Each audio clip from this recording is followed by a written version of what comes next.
Welcome to the Mellow Cave Podcast. Hi, my name is Melody, and I am your host. And this is the introductory episode of the Mellow Cave Podcast. Woo! It's a miracle this is even getting made right now, and you'll soon figure out why. But first, let me preface this with saying, I don't really know anything at all about making a podcast. I don't know how to edit podcasts. I don't know how to make cool intros, hence the awful singing at the beginning. I don't know how to make outros. I don't know how to add super cool sound effects and stuff like that. I don't. And I mean, I'm basically at a point in my life where I needed a project. So I'm going to attempt to do this and also make a daily or bi-weekly vlog on YouTube. Again, I don't know anything about editing YouTube videos.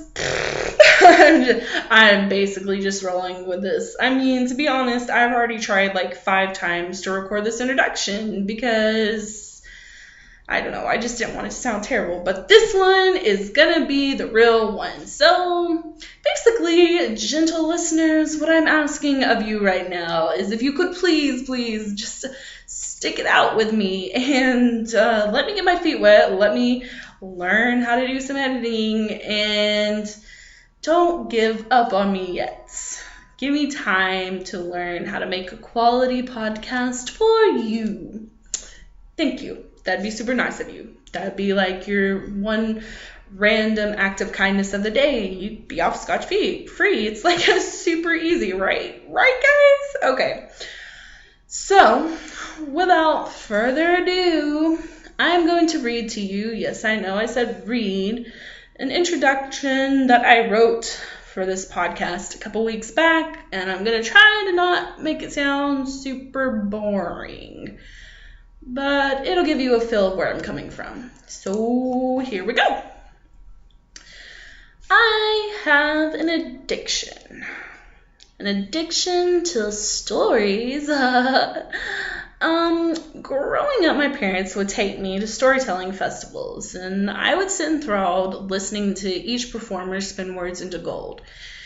Years later, I discovered podcasts and was instantly hooked. Podcasts were actually how I get through my days a lot of times, is listening to other people tell their stories that are funny or inspirational or thought-provoking. Podcasts play a really big part in my life right now.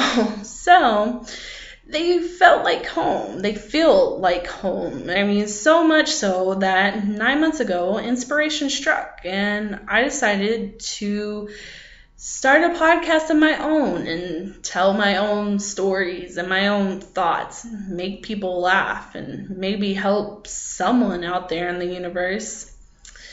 With the best of intentions, I sat down, I made a Facebook page, and I wrote up an outline, and I began recording my first episode, or let's be honest, I tried to record my first episode. I mean, basically, I never got past the first 3 minutes that I had written out. I spent an hour trying to record something that sounded natural and funny, but it just came out mechanical and boring. Eventually, the neighbors that lived beside me and above me began beating on my walls and screaming at me to stop, so I gave up and I never looked back. Then on August 7th, I turned 23, and I realized I honestly don't have anything to show for it. I live in my parents' rental home in the Secret City, which I'm grateful for, but I drive 40 minutes one way to a job that honestly feels like it could be ripped out from under me at any minute due to a merger that is still up in the air.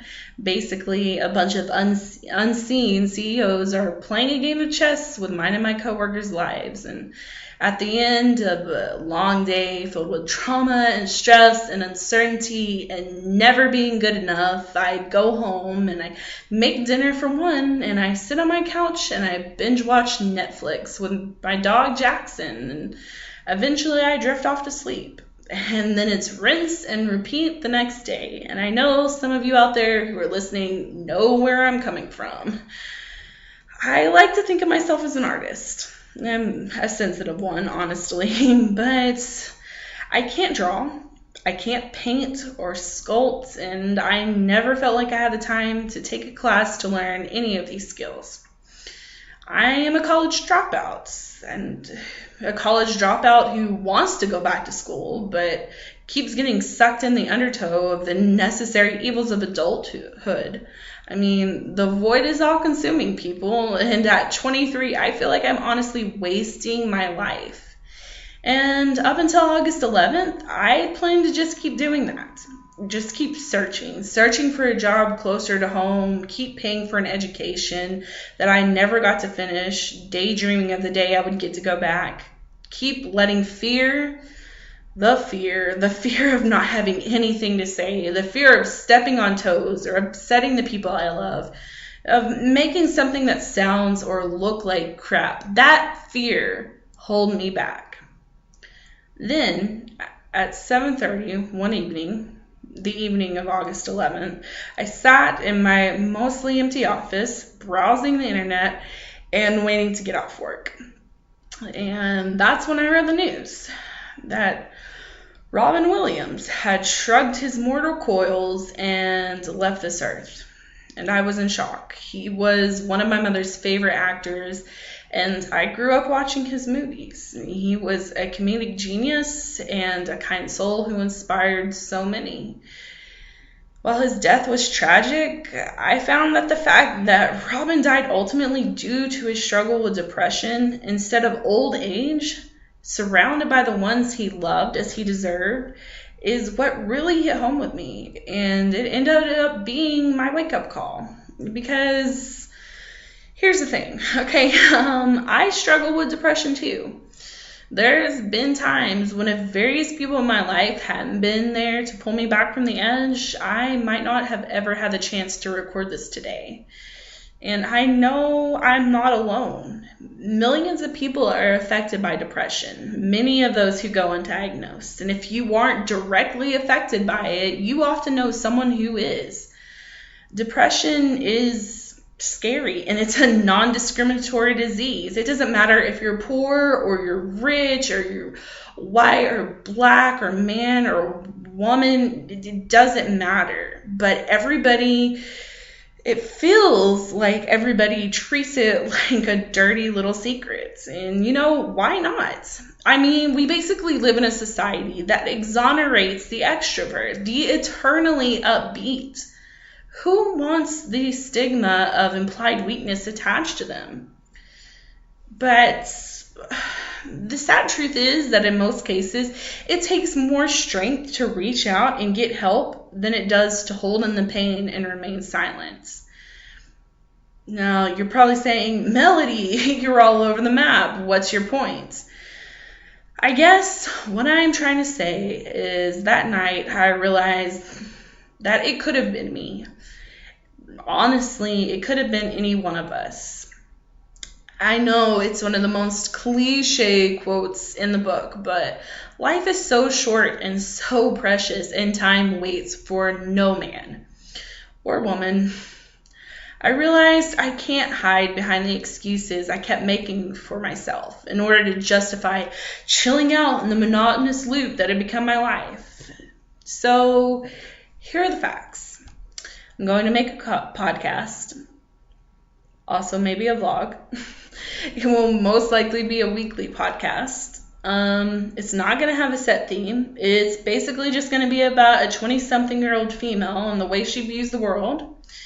It's not always going to be funny. It's not always going to be eloquent, but it will always be true to itself.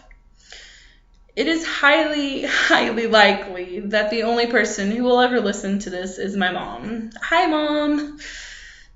But it won't stop me from creating just because no one listens. In fact, honestly, I will probably create more if only to burn brighter in my own darkness, because I cannot give up on myself. So, to anyone who is out there listening to my ramblings, thank you.